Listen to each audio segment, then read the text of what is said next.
Here is the view of the colors I made. You can see them down there with the palette that I got from the fridge. And now let's put them on the board. I start by laying them down very thinly with Gamsol, and I call this mopping, which is just placing them on the board. The board is very heavily textured, so I'm going to have to use quite a bit of Gamsol to make the paint move.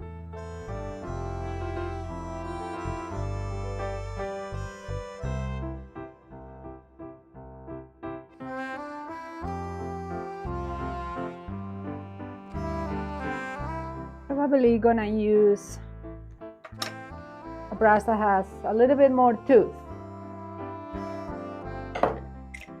All right, maybe this one.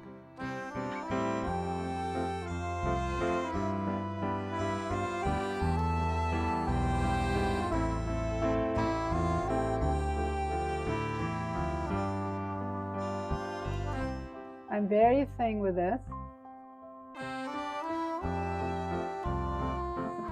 Hair and out.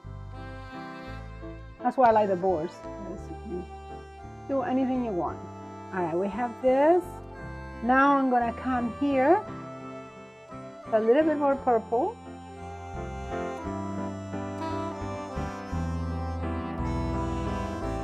And a little lighter.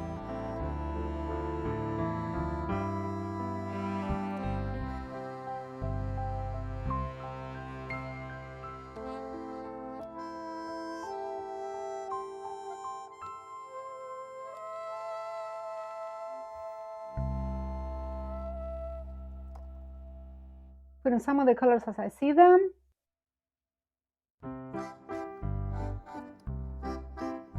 I'm gonna come up here and I'm gonna make it, that section, a little darker by adding transparent oxide red, more blue, and more viridian to the mixture.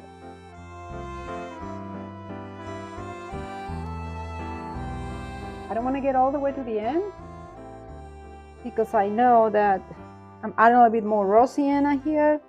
I want it to be a little warmer, a little bit of the red mixture.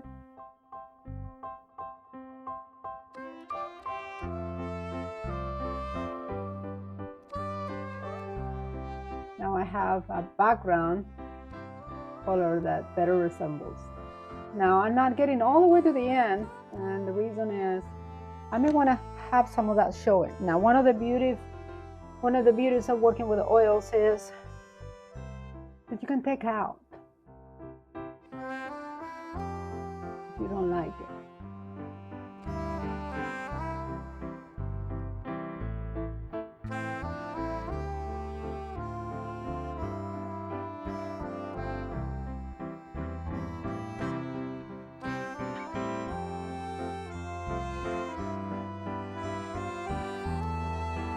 Okay, I'm coming here and this is a little bit more green, so I'm going to add more viridian to the main mixture.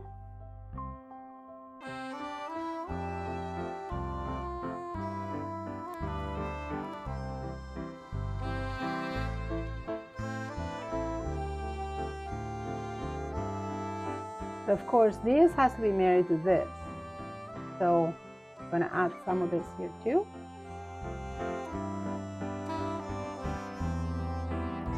Do not be afraid to go outside the line because all this is very thin and it's going to be covered by different colors.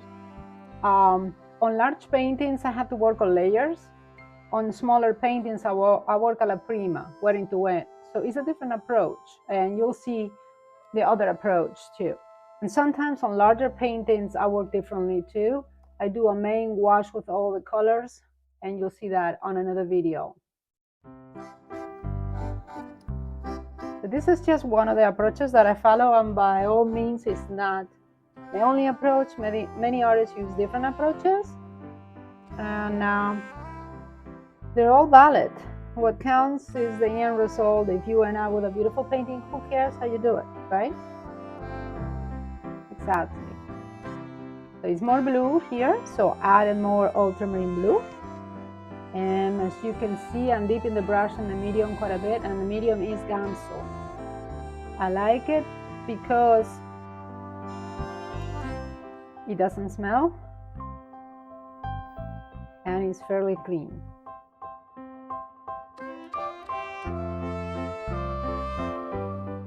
As you can see, I have different colors. As it goes towards the edges, it's going to be more muted. So I'm going to add a little bit of darker gray to the edges.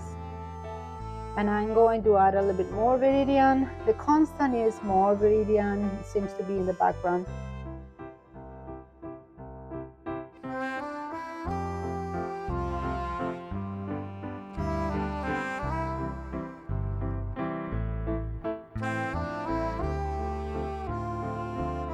I'm not concerned about the brush strokes right now. Too much the thickness. I'll try to be thin, but I try to keep it simple. And before each painting session is when I really work on the brush strokes and smooth them up. They need to be smooth. Adjust the shape of them, whatever I have to do. Okay. So after this, I really want to get into the main part of the roses, the warm areas, and I have the mixtures right here. And we're going to be using this mixture right here.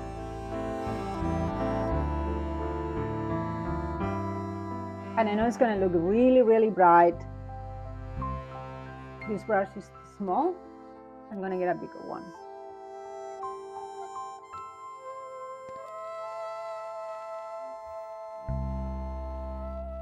Right now, we're trying to see as little as possible.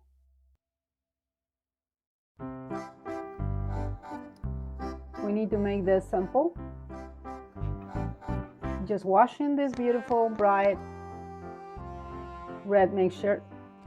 And we did it with Michael Harden Permanent Orange and Permanent Red.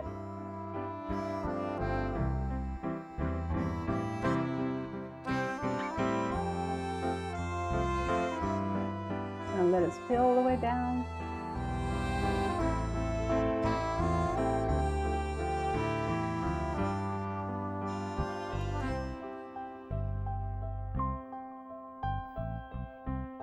And we're going to do the same thing here. Now it's important to notice that this rose is going to be the focal point. This is the one that's going to have the most definition. But we need to get these reds here too. All right, so I have put some of the reds. I have put the background. Now I'm gonna start laying down a little bit of the colors of the stem.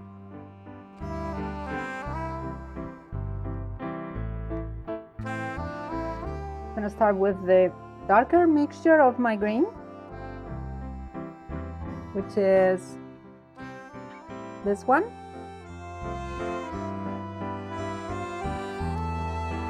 Very thin again, lots of Gamsol, and this dark mixture of green has Viridian, transparent oxide red,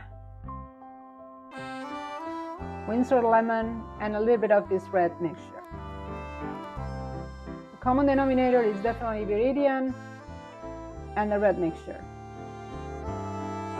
Transparent oxide red, I really like it because it goes really well with green, and there's always a lot of green on my paint.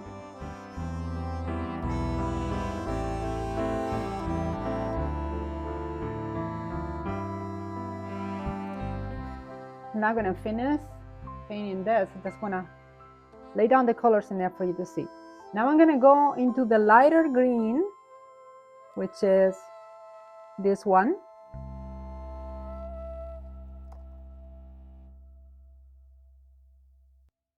And this is the most vibrant green.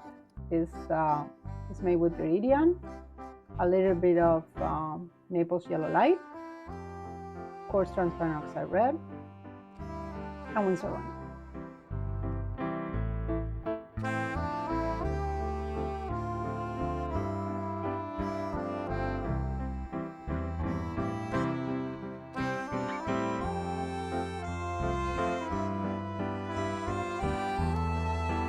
The problem that we have is when we start painting, we want the painting to look fabulous right away, to look good, and it's not possible.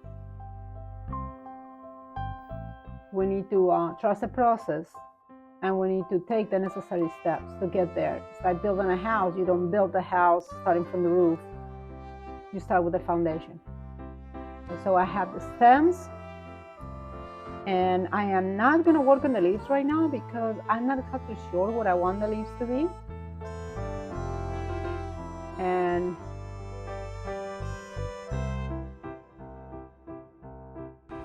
at this stage, I like to use my fingers to spread the colors around, more specifically my thumb.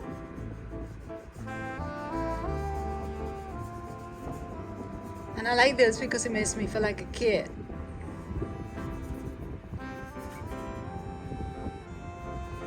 Whenever you're blending, you need to make sure that you are merging the colors together. Right now, I'm going towards the edge of the stem where I have background paint. This way, both colors are blended together and I don't create a line. And this is very important because you want to save the hard edges for the end. While you're painting, you want all your edges to be soft. It's very easy to add a hard edge later on than to soften an edge that is already hard because you have to repaint it. Dry paint don't move. Wet paint does.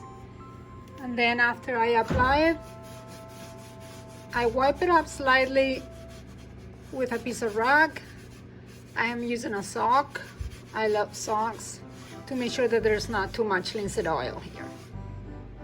Now I'm going with a lighter pink, which is the red that I have, bright red, plus white, very broadly.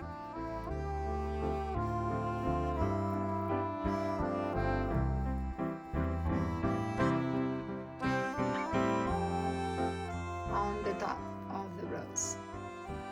And I will do the same thing in this one.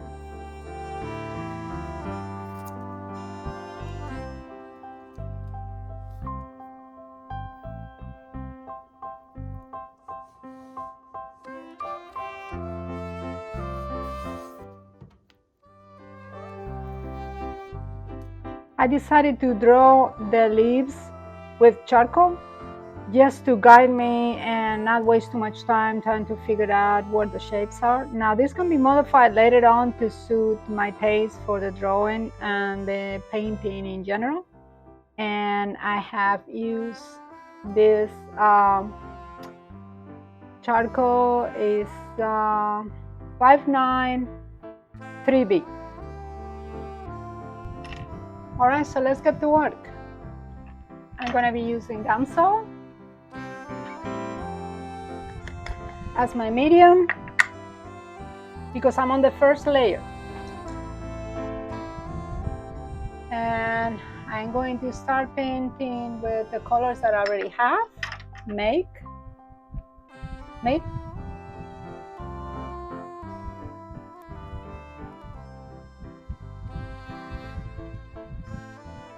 Gonna add more iridium and a little bit of purple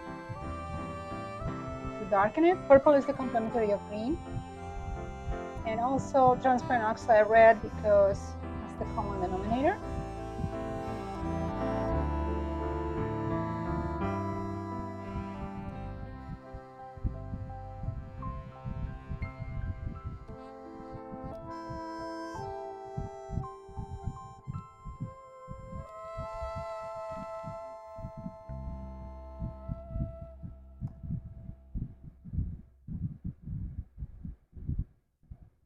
You don't want to be too thick with the paint right now, because thick paint is harder to handle, and you want to save the thick paint for the last layer. Remember, the oil painting needs fat over lean, so the first layers need to be thin, and each layer after that should be a little thicker. That prevents the painting from cracking.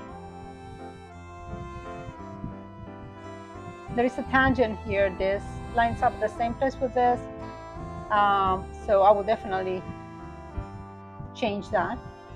Remember, your painting, you use photographs as your references, but you don't have to paint it exactly like the photographs. As a matter of fact, you shouldn't. You should paint it to make it as better as possible. Now, I tend to have to make really good photographs because I took photography for years, and I make my photographs as close as possible as how I want the painting to look like, so I don't have to make that many adjustments. But in almost all the paintings, I end up making an adjustments. Okay, we have two tangents, one in here and one in there. This leaf is at the same level with that. So we need to make a decision, and my decision is going to be, I'm going to be making this one a little, it's going to come a little further. And in here, a little lower.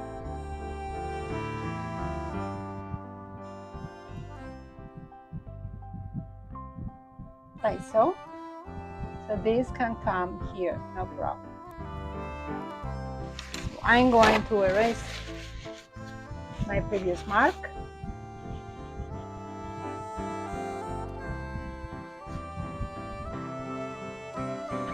I like to approach a painting as a problem or a multitude of problems,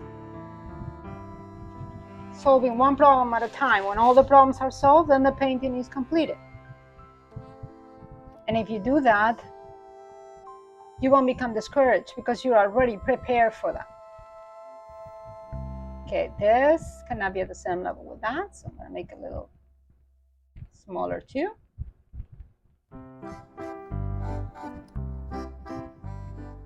All right, I'm going to concentrate on this area. Okay, this is pretty dark right here. I'm adding more purple. And I'm going to try to stick to the big brush as long as possible to prevent me from seeing too much. At this stage, you do not want to see too much because the temptation to put on all those details will be too great, and the details will kill the painting.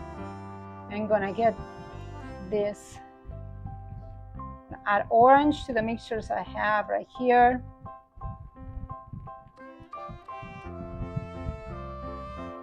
A little Naples yellow.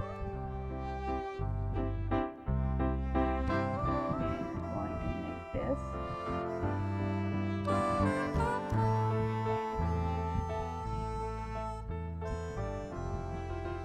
Now, why do I add Naples yellow instead of regular yellow? Because Naples yellow is more subdued. It has a little black in it. And I want this whole painting to be subdued. I want the reds to dominate. So everything else needs to be subordinate to the reds.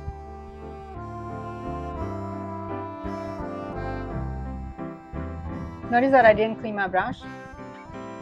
That wasn't because I am lazy. It's because I wanted some of that color to continue.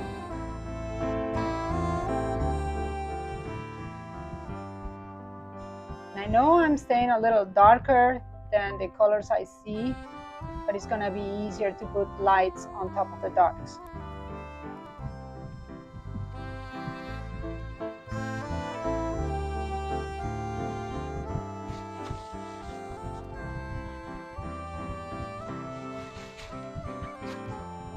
Instead of adding white, I'm going to add a little bit of the background color to lighten that.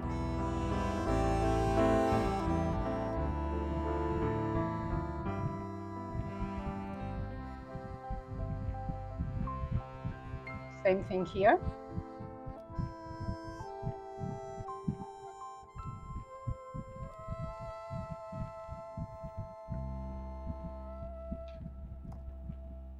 Viridian has very little tinting strength, and I ended up using a lot.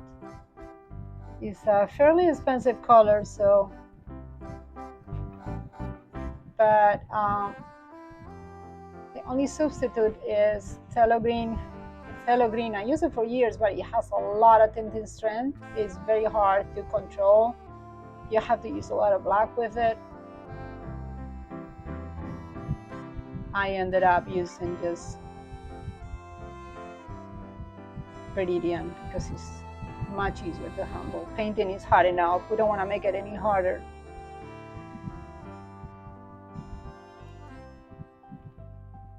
Some colors are worth the money, and it'll take you a while to figure out which ones. At first, I used to spend a fortune buying all these beautiful colors that look so pretty at the store, and to this day, they're almost completely full still because I haven't been able to use them. Just don't know what to do with them. But it's part of the process. It's part of the learning process.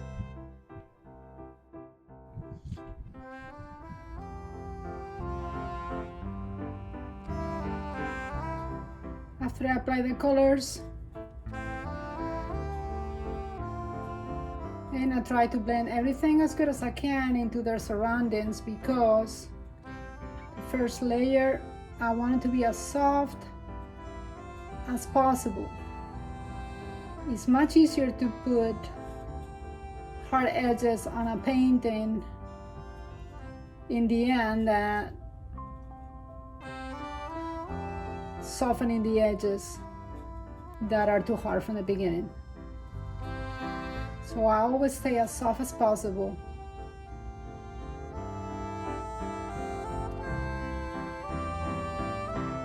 Sometimes the finger does a much better job than the brush.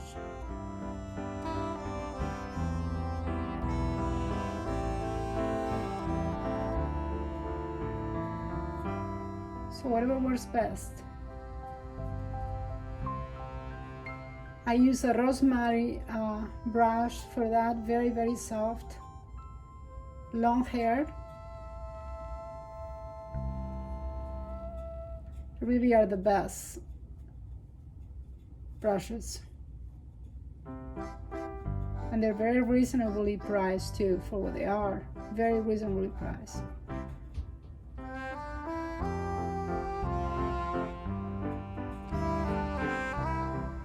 You want to break the lines. You don't want to have strong lines anywhere. This is just canvas underneath revealing.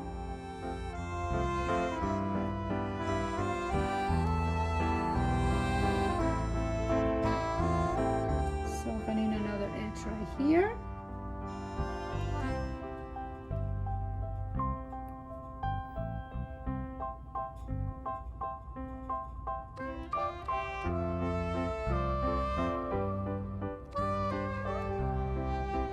You can see right here all the mixtures that they were left over from the last day I painted, or the first layer, and I saved them in my palette so I can use them today to make the next colors for the following layer.